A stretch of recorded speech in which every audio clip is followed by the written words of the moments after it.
Lembaga Kelayakan Profession Undang-Undang Malaysia, Lembaga Kelayakan, merupakan sebuah lembaga yang ditubuh di bawah Seksyen 4 Akta Profession Undang-Undang 1976 dan adalah sebuah dengan izin Creature of Statute.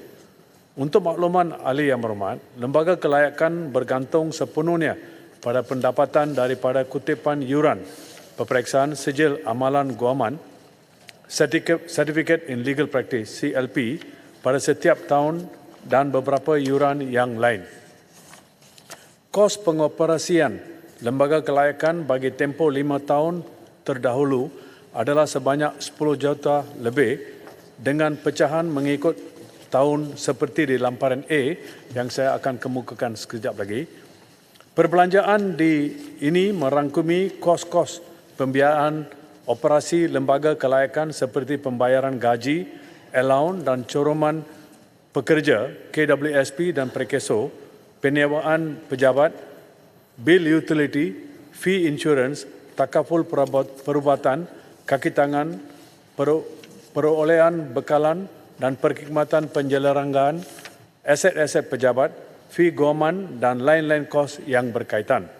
Untuk makluman lanjut, ahli yang berhormat, dalam tempoh masa yang sama, iaitu 5 tahun terdahulu, lembaga kelayakan telah juga membelanja sebanyak 4 juta lebih bagi kos peperiksaan CLP dengan pecahan mengikut tahun seperti di lampiran B yang saya akan kemukakan.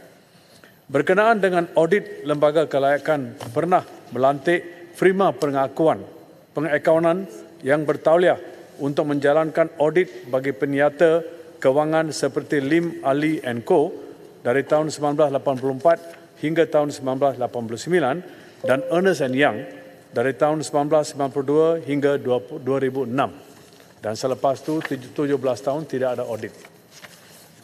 Sebagai kerajaan yang sentiasa komited untuk memastikan pelaksanaan tata kelola yang baik dalam pentadbiran awam, bahagian hal ehwal undang-undang Jabatan Perdana Menteri telah mengadakan perbincangan dan sesi libat urus berhubung keperluan akaun lembaga kelayakan diaudit setiap tahun bersama semua pihak yang berkepentingan termasuk antara lain Ketua Audit Negara, Jabatan Peguam Negara, Lembaga Kelayakan dan Majlis Peguam melalui mesyuarat yang telah dipengerusikan oleh Yang Berhormat Menteri di Jabatan Perdana Menteri Undang-Undang dan Reformasi Institusi pada 5 November 2024. Hasil daripada mesyuarat tersebut, kerajaan sedang dalam masa ini meneliti cadangan pindaan undang-undang kepada Akta 166 supaya Ketua Audit Negara melaksanakan audit setiap tahun terhadap akaun lembaga kelayakan dan cadangan pindaan ini akan diangkat kepada Jemaah Menteri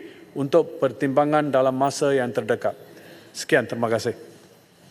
Baik, saya jemput Seputi.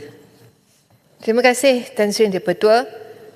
Saya menyambut baik dengan cadangan pindaan kepada Akta Profession Undang-Undang 1976 untuk Ketua Audit Negara membuat audit tahunan.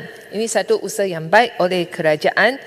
Soalan saya ialah, apakah garis masa pindaan kepada Akta Profession Undang-Undang 1976 untuk akaun lembaga kelayakan diaudit setiap tahun untuk Ketua Audit Negara?